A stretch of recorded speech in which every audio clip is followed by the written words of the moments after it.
Kritikal ang isang lalaki sa Antipolo City matapos aksidenteng tamaan ng bala sa ulo ng baril na pinaglaruan umano nila ng kanyang kaibigan. Batay sa investigasyon, luma at sira ang baril na napulot ng magkaibigan. Lagi una ka sa balita ni EJ Gomez, exclusive. Sa kwarto ng bahay na ito, sa Barangay Bagong Nayon sa Antipolo City, nakuha ng mga otoridad ang isang baril na pinaglaruan umano ng dalawang binatilyo at aksidenteng naiputok. Ayon sa pulisya, hindi alam ng magkaibigang 16 at 19 anyos na may bala ang 38 caliber na revolver. Ayon po sa ating mga investigador, pinaglaruan po yung baril ng magkaibigan. At pagkahawak po nitong 16 years old na kaibigan nga po, aksidente po itong naitutok sa ulo at naiputok sa kanyang kaibigan.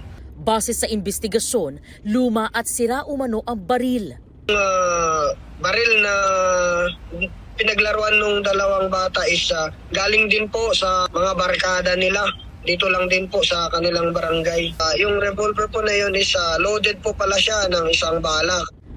Sa ulo tinamaan ng biktima na isinugod sa ospital.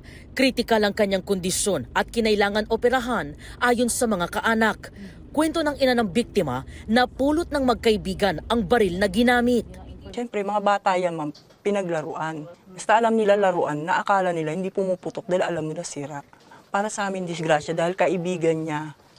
Hindi po niya kaaway. Kaibigan at ka-close niya po yung gumawa yung bata. Inosente po siya na paglalaro ang ginawa nila. Ang kamalian nila ay baril ang ginawa nilang laruan.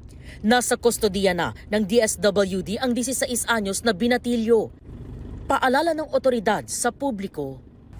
Sa ating mga kabataan, pag may nakita po tayong baril or napulot or nabigay sa kaibigan, galing sa kaibigan, huwag po natin itong paglaruan kasi po delikado po ito kahit sinasabi niyo po ito na luma na or hindi na po gumagana.